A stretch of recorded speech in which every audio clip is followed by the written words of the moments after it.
El bruxismo. El bruxismo es el acto compulsivo de apretar o rechinar los dientes sin ningún interés funcional. El estrés y la ansiedad son a menudo las causas más frecuentes. Se calcula que el 80% de la población ha tenido algún episodio bruxista a lo largo de su vida, incluyendo adultos, adolescentes y niños. Y es una conducta muy nociva para los dientes, el periodonto y los músculos de la boca.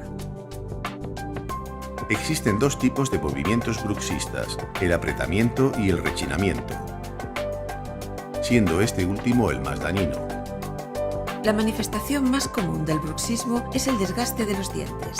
También podrá causar sensibilidad dental y fisuras, o incluso fracturas y desprendimientos de restauraciones.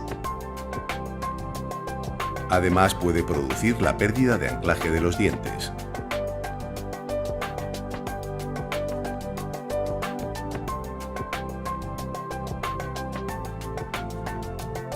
El bruxismo produce un exceso de ejercicio que va a repercutir en los músculos masticatorios y en las articulaciones de la mandíbula, provocando dolor y chasquidos. Incluso puede aparecer dolor de oído, dolores de cabeza y otros problemas graves.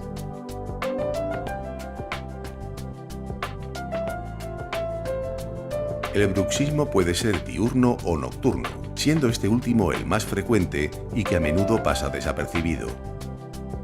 Para evitar los efectos del bruxismo, su odontólogo le prescribirá una férula de descarga, también llamada férula oclusal o férula de relajación.